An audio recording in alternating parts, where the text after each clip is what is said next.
여러분 안녕하십니까, 진성호입니다. 오늘도 헌법재판소는 조용합니다.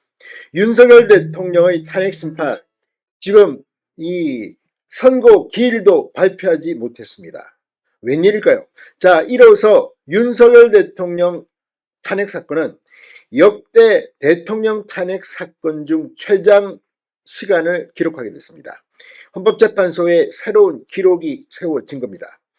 자, 윤 대통령의 탄핵 심판 선고, 사실 오늘 할 것으로 대부분 예상했습니다. 노무현 전 대통령, 박근혜 전 대통령 길어야 2주였습니다. 그런데 이걸 넘긴 겁니다. 더 중요한 것은 다음 주에 언제 선고한다는 그런 입장 표명도 없습니다. 통상적으로 2, 3일 전에는 선고기일을 예고했다는 점에서 다음 주 화요일 가능할까요? 힘듭니다. 자, 다음 주 화요일은 헌법재판소가 법무부 장관 탄핵 변론 기일이 잡혀져 있습니다. 따라서 아무리 빨라도 수요일 이후가 될 텐데 그렇다 하더라도 이건 좀 이상합니다. 자, 지금 각 언론들이 왜 윤 대통령 탄핵 선고가 늦어지는지에 대한 분석에 들어갔습니다. 성향 따라 다른 해법을 내놓고 있습니다. 한겨레 신문 같은 경우는 헌재 재판관 3명 이상이 기각 또는 각하 의견을 냈다는 이런 주장에 대해서 사실과 다를 가능성이 높다. 그러나 단정적으로는 말을 못합니다. 그러면서 대통령 파면 인용이 될 거라는 그런 전망을 하고 있습니다. 그런데 확실히 분위기는 바뀌고 있습니다. 자, 방금 전 동아일보가 과거 선례를 들면서 헌법재판소의 이 탄핵 선고는 180일 이내로 하게 되어 있습니다. 그러나 이 헌법재판소 규정을 어기고 180일을 넘긴 사례 2건을 공개했습니다. 그러니까 윤 대통령 탄핵 사건 선고는 극도로 보수적으로 생각하면 180일을 넘겨서 선고할 수도 있다는 겁니다. 지금 이재명 대표 암살 위협 제보가 들어왔다면서 등장하지 않고 있습니다. 지금 상당히 충격을 받은 것 같습니다. 더불어민주당 내에서 지금 줄을 탄핵을 했다가 8대0으로 민주당이 전패했습니다. 모두 기각된 데 대해서 민주당 지도부가 책임을 져야 한다. 이런 목소리가 나오기 시작했습니다. 적절한 답변을 해야 한다. 오늘 김부겸 전 국무총리까지 여기에 가세했습니다. 그런데도 헌법재판소는 침묵을 하고 있습니다. 왜 그럴까요? 자, 동아일보의 분석이 눈길을 겁니다. 돌발 변수가 등장했다는 겁니다. 뭘까요? 자, 중대한 사유가 발생하면 변론을 제기할 수 있습니다. 지금 윤석열 대통령 측은 오히려 정반대입니다. 변론 제기를 헌법재판소에 신청하지도 않았습니다. 뿐만 아니라 이 대통령 변호인단은 왜 헌법재판소가 선고를 이렇게 늦게 하느냐, 빨리 결정을 하라고 압박하기 시작했습니다. 어제 윤갑근 변호사가 이런 말을 했습니다. 이걸 보면 확실히 헌재 분위기가 이상합니다. 지금 문영배 헌법재판소장 권한대행이 정계선, 이미선, 정정미 이 정도 말고는 대통령 탄핵 임용 재판관이 없기 때문이 아니냐는 분석이 나오기 시작했습니다. 중도 성향의 김영두 재판관도 어느 쪽에 설지 모릅니다. 물론 지금 철통 같은 보안을 지키기 때문에 헌법재판소 안에서 헌법재판관들이 어떤 입장을 보이고 있는지는 아무도 모릅니다. 섣불리 판단할 수 없습니다. 자, 그런데 중요한 것은 이 내부에서 법률적으로는 돌발 변수가 생겼다는 겁니다. 그게 바로 내란죄 철회 여부에 대해 헌법재판소가 고심하고 있기 때문이라는 분석이 나온다고 동아일보가 보도했습니다. 자, 역대 대통령 탄핵 심판 중 최장 기록을 세우는 이런 선고 장기화의 이유, 어쩌면 헌법재판소는 다시 변론을 스스로 제기할지도 모릅니다.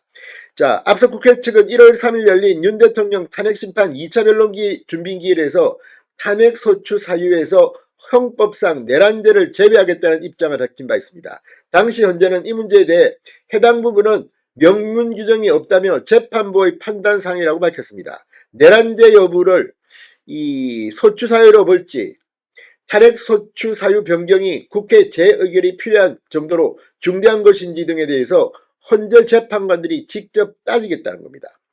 헌재는 변론기일 중 이 쟁점을 정리하지 않고 평의해서 논의한다고 했습니다.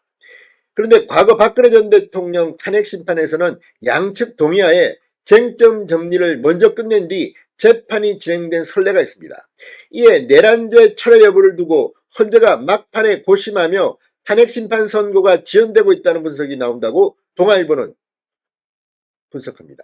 자, 7일에는 허영 경희대 로스쿨 석좌 교수 등 헌법학자 7명이 내란죄 철회 등 10가지 절차적 문제를 따지는 그런 의견서를 윤 대통령 측 의견서로 참고자료로 헌재에 제출했습니다. 검토할 만한 관련 자료도 지금 늘어나고 있습니다. 국회 측은 내란죄 철회가 헌법 위반 여부를 명확히 판단받기 위한 조치라는 입장입니다. 1월 7일 국회 측은 처음으로 기자간담회를 열고 탄핵심판은 헌법 질서를 수호하기 위한 헌법재판이다. 범죄 성립 여부를 입증하는 형사재판이 아니어서 내란 행위를 헌법 위반으로 구성해 파면 여부에 관한 판단을 받겠다는 것이라고 설명했습니다. 탄핵소추 사유의 핵심을 한마디로 요약하면 내란의 국헌문란 행위이고 이 부분 소추 사실은 한 글자도 철회 변경한 적이 없다고 주장했습니다.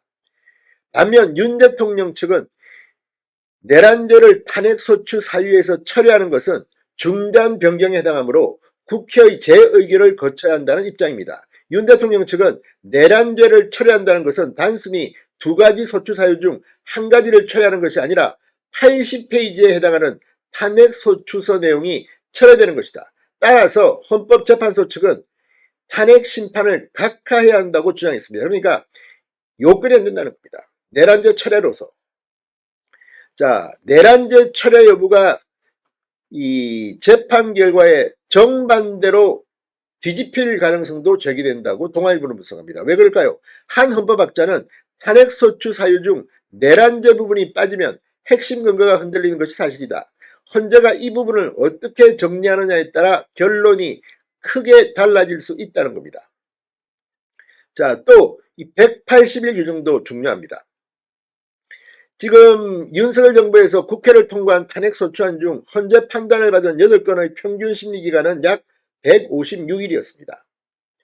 자, 이 헌법재판소법 38조 사건 접수 후 헌법재판소는 180일 이내에 선고해야 한다는 규정이 있습니다. 그런데 안동환 검사의 경우 251일이 걸렸고 이정섭 검사는 269일이 걸렸습니다. 180일을 넘겨서 선고한 판례가 이미 있는 겁니다. 윤 대통령의 경우도 헌재 법에는 180일 이내에 선고해야 한다고 되어 있지만 넘길 수도 있는 것 아닙니까? 자, 지금 이 헌법재판소가 이렇게 시간을 끄는 이유 확인은 안 됩니다. 그러나 뭔가 헌법재판소 내에서 중대한 변수가 터진 것 같습니다. 안 그러면 이거 언제 한다 선고 기일도 알리지 못하고 이렇게 깜깜이로 시간이 흐를 수 있습니까? 진성호의 융단 폭격이었습니다. 여러분 감사합니다.